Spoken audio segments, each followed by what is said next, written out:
kita masuk pada hadis ke-51 dalam bab waktu salat. Oh 52. Baik. Kita baca hadisnya. An Jabir bin Abdullah radhiyallahu anhu maqala kana an-nabiy sallallahu alaihi wasallam yusalli adh-dhuhra bil hajirati wal asra wasyamsu nakiyatun wal maghrib idza wajabat wal isya'a ahyanan wa ahyanan idza ra'ahum ijtama'u ajjala wa idza ra'ahum abta'u akhara was-subha kana an-nabiy sallallahu alaihi wasallam yusalliha bi ghalasin.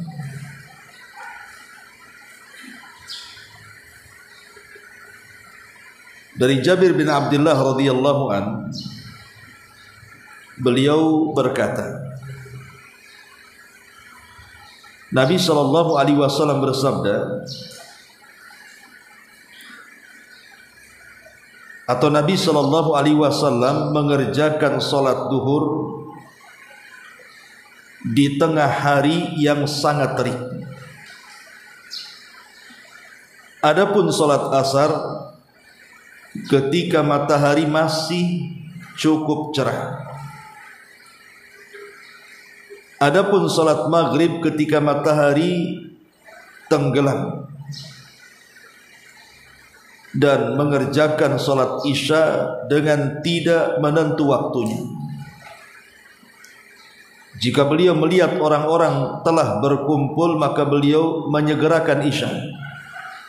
Namun jika beliau melihat mereka telat atau terlambat, maka beliau mengakhirkan isya.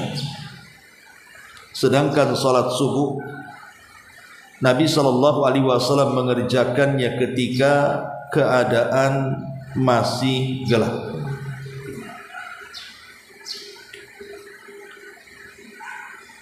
Kemudian hadis berikutnya, An Abil Minhal Sayyar ibn Salamah taqala dakhaltu ana wa abi ala abi Barzat al-Aslami faqala lahu abi hadithna kaifa kana an-nabiy sallallahu alaihi wasallam yusalli al-maktubah faqala kana yusalli al-hajirah wa hiya allati tad'unaha al-ula hina tadkhadu asy-syamsu wa yusalli al-asra thumma yarji'u ahaduna ila rihlihi fi aqsal madinati wasyamsu hayyatun wa nasitu ma qala fil maghrib wa kana yastahibu an yuakhira min al isya allati tad'unaha al atamata wa kana yaqra'u an-nawma qablaha wal haditha ba'daha wa kana yanfatilu min salatil ghada hina ya'rifu ar-rajulu jalisahu wa kana yaqra'u fiha bis-sittin ila al-mi'ati. Dari Abu Minhal Sayyar ibn Salamah, beliau menuturkan bahwa dirinya dan bapaknya menemui Abu Barzah al-Aslami. Bapak Abu Minhal lantas berkata kepada Abu Barzah, ceritakan kepadaku tentang bagaimana Nabi mengerjakan salat 5 waktu. Abu Barzah menjawab, Nabi mengerjakan salat hajir, maksudnya zuhur, yang kalian sebut sebagai salat yang pertama. Ketika matahari telah bergeser, beliau salat asar yang waktunya jika salah seorang di antara kalian kembali ke rumahnya di ujung Madinah, matahari masih dalam keadaan terang berwarna putih. Aku lupa dengan perkataan Rasul tentang salat maghrib. Nabi senang mengakhirkan salat isya yang kalian sebut sebagai salat al-atam. Beliau membenci tidur sebelum isya dan berbincang sesudahnya. Beliau selesai sholat subuh ketika seseorang sudah bisa mengenali teman duduknya. Beliau membaca 60 hingga 100 ayat dalam sholat subuh tersebut. Ma'asyiral muslimat yang dimuliakan Allah Subhanahu wa taala, ada beberapa faedah yang bisa kita petik daripada hadis ini. Pertama di sini, di mana dalam hadis ini Jabir menyebutkan waktu-waktu pelaksanaan ibadah salat 5 waktu yang dikerjakan Nabi. Jadi Jabir menceritakan kepada kita tentang bagaimana pelaksanaan ibadah saat salat 5 waktu yang diajarkan Nabi. Menunjukkan bahwa salat wajib itu ada waktu-waktunya. Inna salata 'alal mu'minina kitaban mauquta. Sesungguhnya salat bagi orang-orang yang beriman itu memiliki waktu-waktu yang tidak boleh diganti.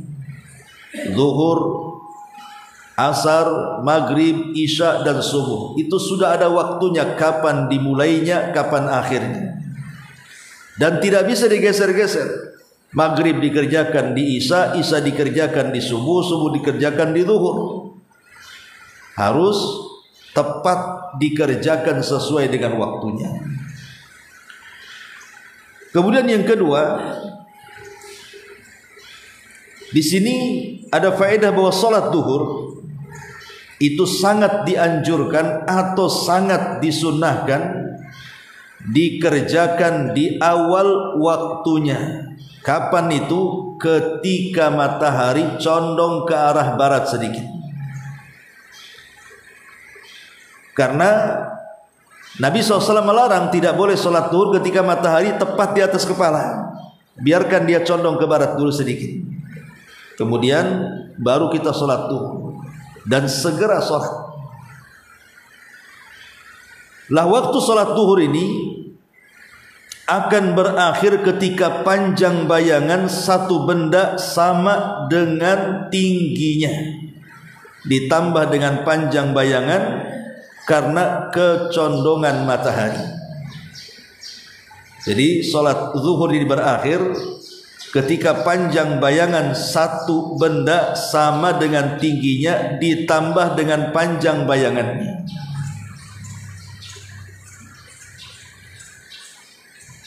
Artinya itu sudah selesai waktu asar. Tapi alhamdulillah sekarang kan pemerintah memudahkan. Tak perlu kita ini meletakkan satu tiang supaya dikira-kira bayangannya. Karena semua sudah dipermudah oleh pemerintah dan meletakkan kapan zuhur, kapan asar. Kemudian saat kondisi cuaca yang panas, maka disunnahkan menunda pelaksanaan sholat zuhur. Jadi kalau memang di musim panas kayak di Saudi, Yaman atau negara-negara Timur Tengah itu kan kalau panas kan beda dengan kita di sini Bu ya.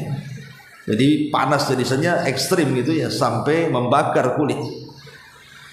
Sehingga ditekankan kalau memang di musim panas yang ekstrim sebaiknya boleh menunda pelaksanaan sholat zuhur hingga suhunya sedikit meredah. Karena ada hadis yang mengatakan panasnya di waktu zuhur itu salah satu adalah min fai'i jahannam, dari panas jahanam yang melesat ke bumi. Tapi kalau dalam kondisi tidak panas gitu ya, ngikutin waktu saja, tergelincir matahari, sholat dan itu. Tapi kalau memang lagi panas ya, karena ada musim-musimnya panas, maka kita boleh mengakhirkan sedikit sampai minimalnya mereda panasnya. Kemudian sholat asar disunahkan dikerjakan di awal waktu. Kapan itu? Saat matahari masih terasa panasnya ke badan kita. Adapun sholat maghrib juga disunahkan dikerjakan di awal. Kenapa? Karena sabda Nabi SAW di sini, wal maghrib idza wajabat, Dan ini juga ada isyarat bahwa sholat maghrib itu tepat waktu, berbeda dengan asar. Kalau asar tidak mesti tepat waktu. Isya ya, bukan asar, isya. Berbeda dengan isya. Kalau isya itu tidak mesti tepat waktu, karena Nabi SAW juga melihat jamaah. Jadi kalau dia ke masjid kok jamaahnya agak lambat, maka Rasul akan melakukan sholat isya itu tengah malam. Tapi kalau melihat jamaahnya sudah kumpul, maka Rasul SAW akan menyegerakan.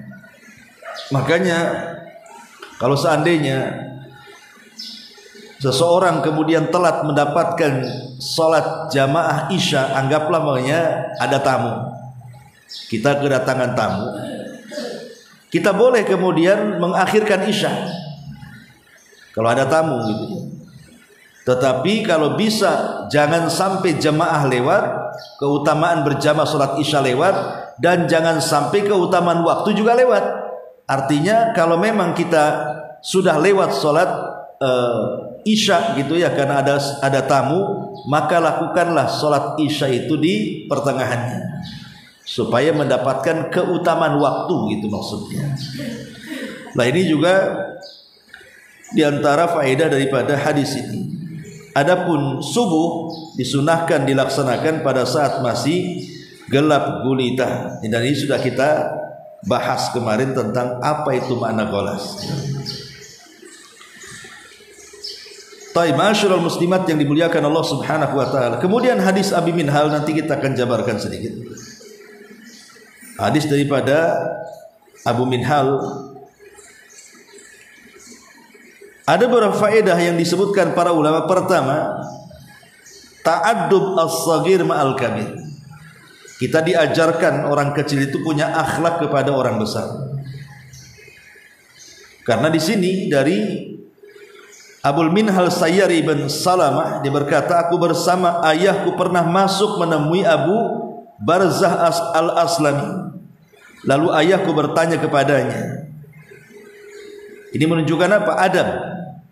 Adab orang kecil menghadap orang besar. Ya, ada adabnya di situ. Baik umpamanya secara umur ataupun mungkin secara pangkat gitu ya. Kita hormati, hanya sebatas menghormati. Kemudian yang kedua, musara'atul mas'ul bil jawab idza kana arifan bihi. Dianjurkan kalau seandainya kita ditanya dan kita tahu dengan jawabannya, jangan diam saja, segera dijawab. Sudah tahu jawabannya, main-main besok kan gitu, nggak bisa ya. Jangan seperti itu. Kalau kita tahu jawabannya, kita jawab. Itu sunnah hukumnya. Kemudian yang ketiga, hirsus salaf ala ma'rifati sunnah min ajli ittiba'iha. Bagaimana semangat kaum salaf untuk mengenal sunnah karena ingin mengamalkannya. Sebagaimana di sini Abul Minhal berkata, aku bersama ayahku pernah masuk menemui Abu Barzah Aslami, kemudian bertanya soal pelaksanaan sholat itu. Kemudian juga yang keempat, keterangan tentang awal waktu sholat yang 5. Dan dalam hadis Abu Minhal ini didahulukan dengan sholat duhur. Kenapa? Karena sholat duhur itu sholat yang pertama kali dikerjakan setelah peristiwa Isra dan Mi'raj. Ya, Rasul itu ketika Isra Mi'raj, maka diwajibkan kepada dia atau diperintahkan kepada beliau alaihi salatu wassalam untuk melaksanakan sholat 5 waktu. Lah sholat yang pertama dilakukan Rasul pasca Isra Mi'raj, sholat apa? Sholat duhur. Itulah sholat yang pertama kali dilakukan. Baru kemudian asar, maghrib, isya, subuh, balik lagi ke duhur. Kemudian juga dalam hadis Abi Minhal sini, bayanu anna Nabiya SAW kana yusalliha fi awali waqtiha adal isya. Dalam hadis Abi Minhal ini, semua sholat wajib dilakukan tepat waktu kecuali isya. Nabi SAW melakukan sholat 5 waktu itu dengan tepat waktu kecuali isya. Kalau melihat sahabat kumpul ya sholat, kalau tampak kurang berkumpul maka diakhirkan di akhir waktu, artinya di tengah malam. Tapi selain daripada isya, Rasul menganjurkan untuk tepat waktunya. Kemudian juga di sini keterangan Nabi sallallahu alaihi wasallam kana yusalliha fi awwali waqtiha.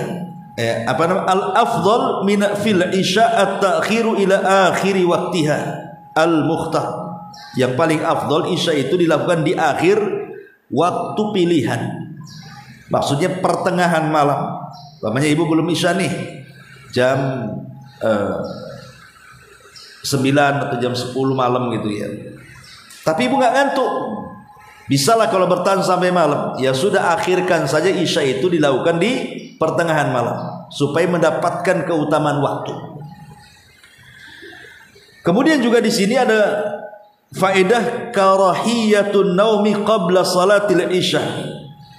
Makruh hukumnya tidur sebelum salat isya ataupun setelah maghrib. Kenapa? Karena maghrib ke isya itu kan pendek tuh, jangan dibuat tidur-tiduran. Li'alla yadhi'al jamaah, sebab tidur ini terkadang bisa melalaikan salat jamaah, apalagi rumah jauh kan itu. Termasuk juga makruh hukumnya berbincang-bincang setelah isya, kecuali ada urusan maslahat dunia atau ada urusan maslahat akhirat. Jadi kalau bincangnya itu setelah isya itu mungkin dia bincang bisnis, kan ada keuntungan dunia gitu ya. Atau mungkin bincang akhirat seperti pengajian pada isya, maka tidak masalah. Tapi kalau kemudian bincangnya tidak ada juntrungannya, ngalor ngidul ngetan ngulon tidak jelas, maka itu yang dilarang. Dilarang berbicara seperti itu setelah salat isya. Masyaallah muslimat yang dimuliakan Allah Azza wa Jalla. Kemudian juga di sini ada kalimat atama, sehingga ulama mengatakan salat isya juga terkadang disebut salat al-atama. Salat al-atama. Dan yang terakhir keutamaan ataupun faedah hadis ini adalah fadilatut tatwilil qiraati fi salati subhi. Disunahkan dipanjangkan bacaan ketika seseorang menjadi imam atau menjadi makmum di salat subuh. Karena di antara 5 waktu salat itu yang dianjurkan dipanjangkan bacaan ayatnya adalah salat subuh. Kenapa? Karena di situ disaksikan para malaikat. Inilah di antara faedah dari 2 hadis ini. Baik, kita kembangkan. Ma'asyiral muslimat yang dimuliakan Allah Subhanahu wa taala. Salat 5 waktu ini memiliki banyak keutamaan dan keistimewaan, masing-masingnya tersendiri-sendiri. Maksudnya maghrib ini keutamaannya, kemudian isya itu keutamaannya, kemudian subuh ada lagi keutamaannya, kemudian zuhur ada lagi keutamaannya, dan begitu juga asar. Lalu apa saja keutamaan-keutamaan yang Allah anugerahkan kepada salat 5 waktu itu? Kita mulai dari salat zuhur dulu, karena memang salat yang pertama kali dilakukan Rasul pasca peristiwa spektakuler Isra dan Mi'raj. Ma'asyiral muslimat yang dimuliakan Allah Subhanahu wa taala. Adapun keutamaan salat zuhur, cukuplah melihat dari keutamaan salat sunnah qabliyahnya atau salat sunnah ba'diyahnya. Kalau kita sudah tahu bagaimana keutamaan salat qabliyah zuhur dan ba'diyah zuhur, maka disitulah kita akan mengenal bahwa salat zuhur itu sangat istimewa. Kalau sunnahnya saja sangat sedemikian istimewa, bagaimana pula yang wajibnya? Apa saja keutamaannya salat sunnah di waktu sebelum dan sesudah zuhur itu? Ma'asyiral muslimat yang dimuliakan Allah Subhanahu wa taala. Pertama, bahwa Nabi sallallahu alaihi wasallam bersabda, kata Nabi sallallahu alaihi wasallam, man shalla arba'an qabla dhuhri wa arba'an ba'daha lam tamassahu nar. Siapa yang menjaga salat 4 rakaat sebelum zuhur dan 4 rakaat setelah zuhur, maka tidak ada neraka yang akan menyentuhnya. Itu keutamaan salat sunnahnya saja. Ibu kalau umpamanya salat 4 rakaat sebelum zuhur, ya tentu 2 rakaat salam ya. kemudian ibu sholat duhur, kemudian sholat lagi 4 rakaat dengan 2 kali salam, maka ibu tidak akan disentuh api neraka. Lah kalau sholat sunnahnya saja bisa menjauhkan seseorang dari sentuhan api neraka, tentu sholat duhur lebih hebat lagi, karena kan hukumnya wajib. Kalau yang sunnah saja sedemikian hebatnya keutamaannya. Belum lagi keutamaan secara umum. Keutamaan secara umum tentang masalah sholat gitu. Seperti sholat bisa menghapus dosa, sholat bisa mencegah perbuatan keji dan mungkar, dan begitu seterusnya. Masyarul muslimat yang dimuliakan Allah Subhanahu wa taala. Adapun kemudian setelah zuhur ada sholat asar. Ya, setelah zuhur itu ada sholat asar. Adapun keutamaan sholat asar ini besar sekali. Karena sholat asar itu adalah sholat penentu amalan kita diangkat atau tidak. Jadi sholat asar itu menentukan kita, apakah kita akan diangkat amalan kita ataukah tidak diangkat. Karena pertemuan malaikat pencatat siang dan pagi dan juga petang itu dimulai dari subuh dan sholat asar.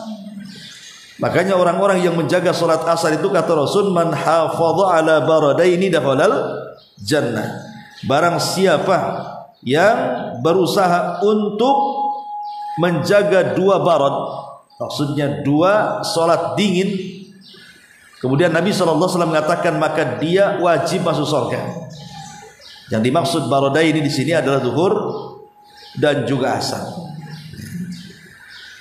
Kemudian juga di antara keutamaannya yang disebutkan para ulama tentang sholat asar di sini, bahwa sholat asar itu adalah sholatul wusta, sholat pertengahan. Sholat pertengahan. Dan sholat pertengahan maksudnya di sini adalah sholat yang disebut dalam Al-Quran sebagai sholat wusta. Kan ada ayat yang mengatakan hafidhu ala salawati was salatil wusta, jaga oleh kalian 5 waktu salat, terutama salat wusta. Sebagian ulama mengatakan yang dimaksud wusta di sini adalah salat asar. Jadi kalau ibu bisa menjaga salat asar dengan baik, maka salat-salat yang lainnya ibu bisa lebih jaga lagi. Karena itu penentu masalahnya. Salat asar itu menentukan ibadah-ibadah yang lainnya. Bahkan lebih daripada itu, penyebab terbesar kita mendapatkan nikmat Allah di sorga dengan mampunya kita atau diberikan kesempatan untuk memandang wajah Allah itu, salah satunya adalah orang yang menjaga sholat asar. Jadi akan diberikan nikmat yang sangat besar melihat Allah Subhanahu wa ta'ala. Masyarul muslimat yang dimuliakan Allah Subhanahu wa ta'ala, dan banyak lagi. Kemudian setelah asar ada maghrib. Ya. Lalu apa keutamaan daripada salat maghrib? Adapun bicara tentang salat maghrib ini kan memang waktunya itu sangat singkat, karena dia kan dekat dengan isya itu singkat. Makanya sebaiknya jangan sampai kemudian kita mengakhir-akhirkan waktu maghrib sehingga tanpa sadar masuk ke isya gitu ya. Lah disebutkan dalam sebuah riwayat, orang-orang yang bersegera melaksanakan sholat maghrib dan tepat waktu itu akan mendapatkan keutamaan. Di antaranya Nabi SAW mengatakan bara'atun minnar wa bara'atun minan nifaq. Maka dia akan terhindar dari neraka dan akan terhindar dari perbuatan nifaq. Dan solat maghrib ini memiliki solat sunnah juga. Ada solat sunnah rawatib ba'diyah, ada solat sunnah nawafil qobliyahnya. Jadi qobliyah maghrib itu bukan rawatib, itu solat nafilah namanya. Bisa dilakukan, bisa ditinggalkan sesuai dengan kondisi. Tapi kalau setelah maghrib itu ada rawatibnya di situ. Ada rawatibnya 2 rakaat. Dan Nabi Shallallahu Alaihi Wasallam dijelaskan saat beliau terhalang solat ini ya, solat asar tadi ya. Nabi mengatakan dalam hadis ini tentang solat maghrib adalah solat awal salati, pertama salat fa'alahan Nabi sallallahu alaihi wasallam, yang Nabi sallallahu alaihi wasallam lakukan ba'da al-Isra'i wal Mi'raj, setelah dia melaksanakan peristiwa Isra dan Mi'raj. Dan kebanyakan para ulama ketika bicara soal maghrib hendaklah disegerakan dan makruh diakhirkan. Kalau datang maghrib ibu segerakan, jangan diakhirkan, terutama sekarang nih berbuka puasa, ya kan, terkadang saking keasikan makan, nah itu akhirnya jam 7 baru maghrib, alasannya jam 7 adalah 10 menit ke isya kan, itu makruh hukumnya ya. Jadi sholat maghrib itu diawalkan segera, ibu ambil kurma, ibu ambil air, nah, setelah azan langsung sholat. Nanti kalau mau makan agak banyak setelah sholat saja. Nah, ini juga hati-hati karena keasikan berbuka terkadang tidak sadar 20-30 menit lewat baru setelah mendekati isya baru kemudian terburu-buru sholatnya. Makanya kata para ulama di sini tentang sholat maghrib ini disunahkan ta'jilu sholatil maghrib, disegerakan sholat maghrib, kemudian wakarihu ta'khiraha, dan sebagian ulama memakruhkan orang-orang yang suka mengakhirkan sholat maghrib. Dan ingat bahwa sholat maghrib ini dikategorikan, menyegerakan sholat maghrib ini dikategorikan bagian daripada fitrah, bagian daripada fitrahnya manusia.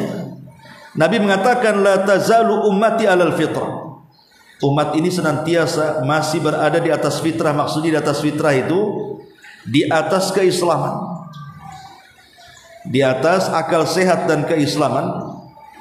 Malam yuakhirul maghrib, selama mereka tidak mengakhirkan maghrib. Jadi sebaiknya jangan sampai sholat maghrib diakhir-akhirkan. Kemudian setelah maghrib ada namanya sholat isya, ada namanya sholat isya. Nabi mengatakan man hafadha ala hataini salataini fi jama'atin arba'ina lailatan kutibat lahu bara'atun min nar wa bara'atun minan nifaq. Jadi barang siapa yang menjaga dua salat, maksudnya isya dan subuh, dia jaga tuh dua salat, itu isya dia jaga, subuh dia jaga, maka dia akan terlepas pertama dari api neraka dan yang kedua terlepas dari kemunafikan. Kemudian dalam riwayat yang lain Nabi SAW mengatakan laisa salatun athqala 'alal munafikin minal fajri wal isya. Tidak ada salat yang paling berat dilakukan orang-orang munafik melebihi salat fajar dan salat isya. Jadi orang munafik itu paling berat melaksanakan dua salat ini. Makanya siapa yang menjaganya maka akan terhindar dari sifat kemunafikan. Dan bagi laki-laki sangat dianjurkan berjamaah karena ada hadis yang mengatakan man shallal isya fi jama'atin faka'annama qama nisfal laili wa man shalla subha fi jama'atin faka'annama shalla laila kullah. Barang siapa yang salat isya berjamaah maka seolah-olah dia salat malam separuh malam. Barang siapa yang salat subuh berjamaah seolah-olah dia menghabiskan malam itu dengan salat malam. Dan ini keutamaan yang luar biasa. Ini salat isya. Kemudian yang selanjutnya adalah salat subuh, salat yang terakhir ya. Dan salat subuh jelas keutamaannya ya.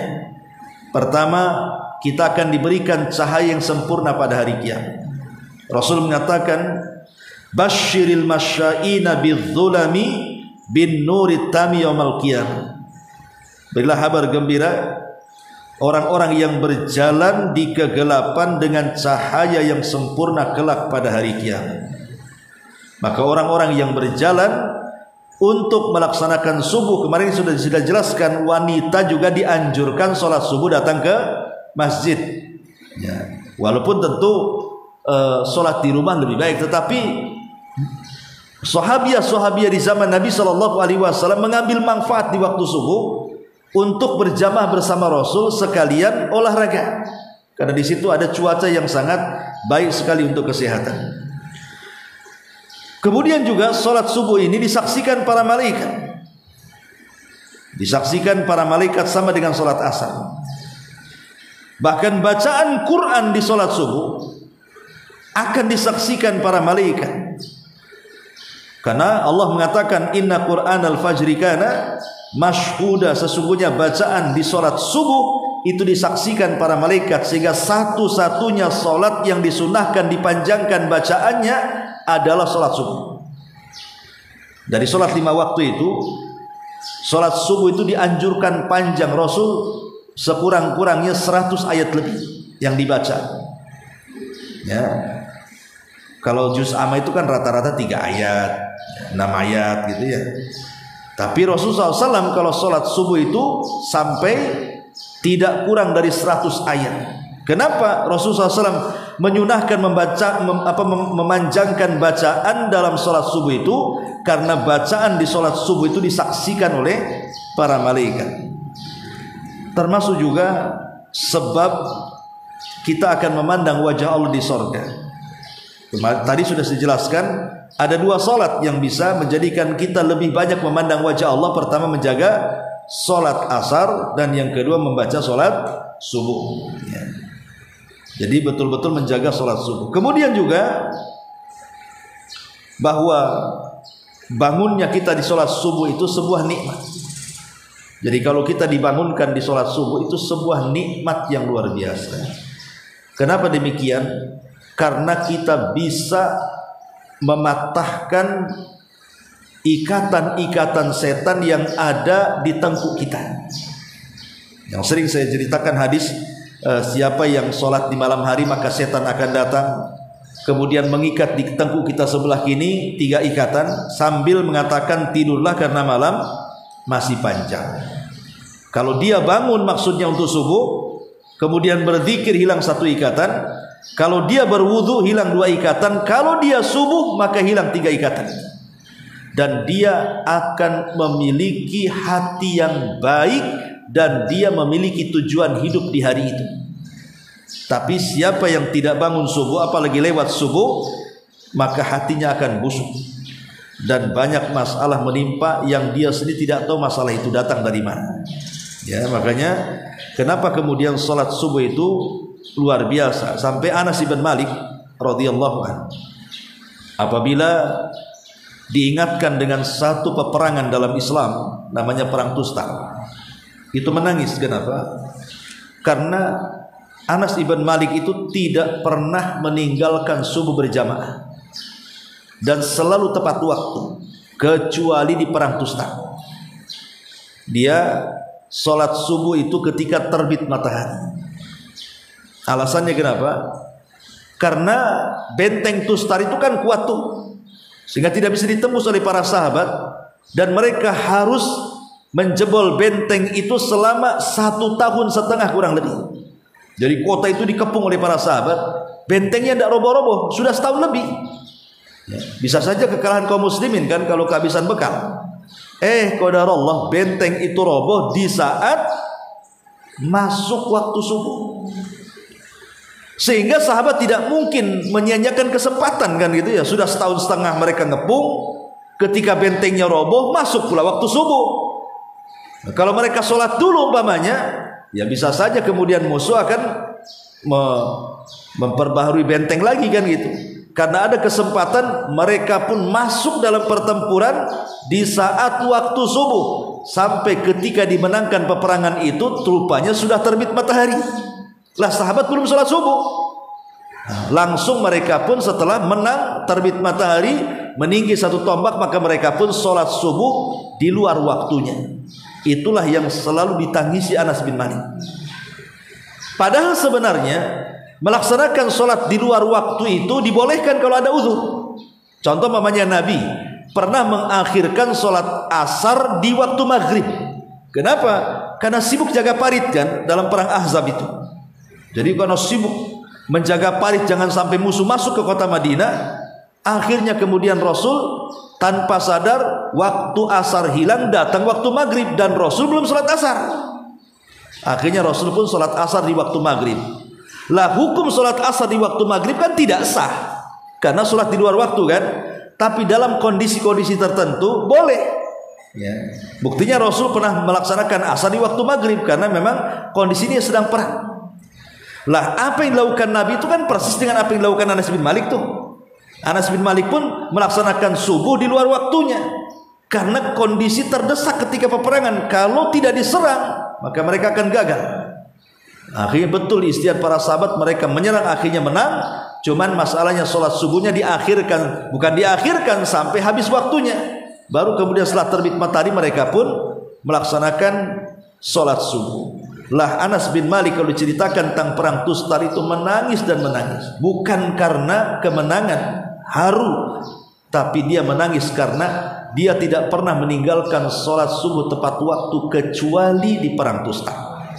Itu masalahnya ya. Inilah diantara syarah daripada dua hadis tentang mawaqitus shalah, waktu sholat. Wallahu alam. Kayaknya ada ngantuk sedikit nih. Apa efek puasa ya? Jadi kurang konsentrasi. Tapi sampai di sini kita buat tanya jawab saja. Silakan.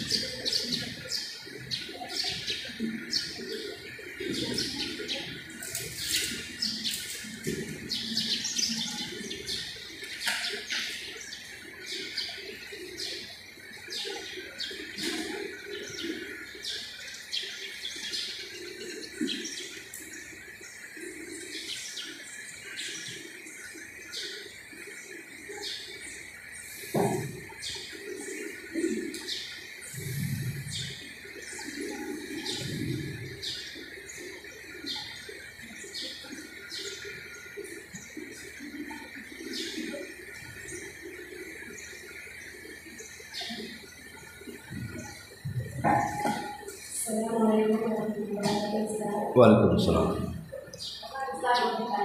Iya.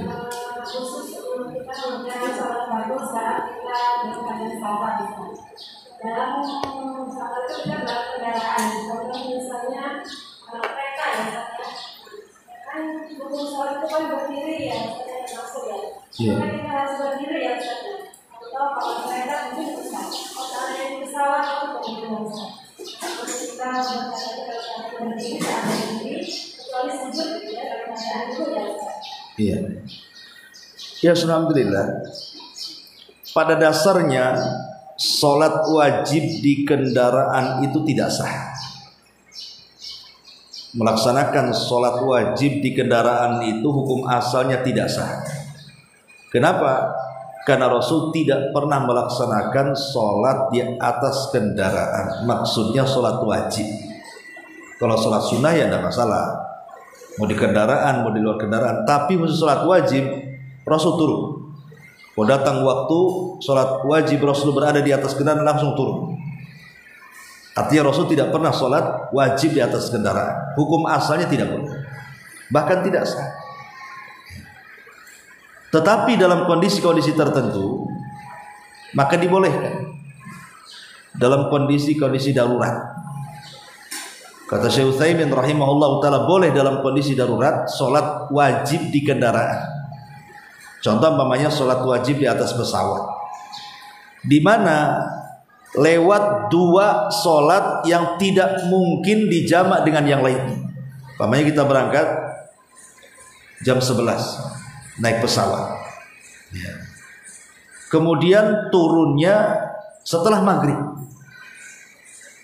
kan tidak mungkin dijamak antara asar dengan maghrib, maka terpaksalah sholat di atas pesawat. Ya. Lain kalau seandainya kita berangkat jam 11 kemudian sampainya jam 4, berarti kita bisa menjamak dengan cara mentakhirkan, menarik duhur ke asar kan, setelah kita turun dari pesawat. Tidak boleh dijama di atas pesawat, karena kita masih bisa memungkinkan melaksanakan 2 sholat sekaligus yang bisa dijama. Tapi kalau tidak bisa dijama, umpamanya asar dengan maghrib ataupun isya dengan subuh, itu kan tidak bisa dijama, maka terpaksa sholat di atas kereta ataupun di atas bus atau di atas pesawat gitu. Tapi kalau memungkinkan, kayak kereta kan memungkinkan berhenti tuh, dan kita ada kesempatan untuk sholat di stasiun, maka sebaiknya tidak boleh sholat di atas kereta, karena kan ada kemungkinan berhenti. Kecuali kalau berhentinya sebentar menurunkan penumpang, kemudian lewat lagi. Kalau kita turun ketinggalan kereta, kalau ketinggalan kereta tekor malah kan gitu, maka itu kan maksudnya darurat, ataupun bus dan begitu seterusnya. Jadi intinya kalau tidak memungkinkan turun, maka boleh sholat di atas kendaraan, intinya seperti itu. Adapun kaifiyahnya, lihat kaifiyahnya. Kalau memang tidak membahayakan, maka posisi kita itu berdiri, karena berdiri dalam sholat itu hukumnya rukun. Ya, tetap berdiri dalam posisi ini. Tapi kalau memang membahayakan, seperti di pesawat kan tidak mungkin berdiri. Yang duduk saja harus pakai seatbelt kan gitu, harus tidak boleh lepas kan itu. Berdiri macam mana ya, susah lagi kan.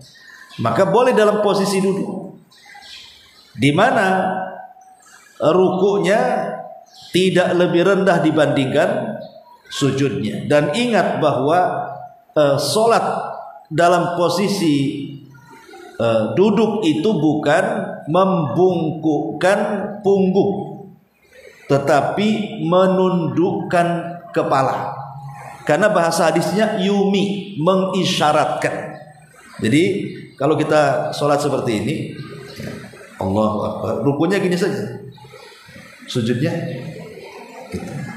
Bukan begini. Kan ada orang sholat tuh dibungkukkan begini, nanti bungkuk lagi begini, makin bungkuk nanti. Karena lafaz hadisnya yumi'u. Yumi itu artinya mengisyaratkan. Isyarat dengan apa? Dengan kepala, bukan dengan badan. Ya. Jadi cukup pakai kepala saja ruku dan sujudnya. Pamannya rukunya Allahu Akbar, Subhana rabbiyal azim. Kemudian sami Allah liman hamidah. Kemudian sujud lebih rendah lagi, Allahu Akbar. Begitu. Tetap badannya tegak seperti ini, bukan dibungkukkan. Ya. Jadi sholatnya seperti itu ketika di pesawat. Ya pokoknya posisi sholat duduk memang seperti itu. Mau di rumah, mau di apa, orang sakit banyak di rumah kan sholat di kursi ya seperti itu. Cukup diisyaratkan kepala, bukan badannya yang bergerak. Nah, itu boleh kalau dalam posisi tertentu. Tapi kalau memungkinkan, pemain di pesawat ada musolahnya, ya ke musolah lah kan gitu. Karena pesawat-pesawat besar itu biasanya ada tuh musolahnya itu. Kalau memungkinkan kita bisa berdiri kan itu rukun. Tapi kalau tidak memungkinkan ya sudah duduk saja. Wallahu a'lam.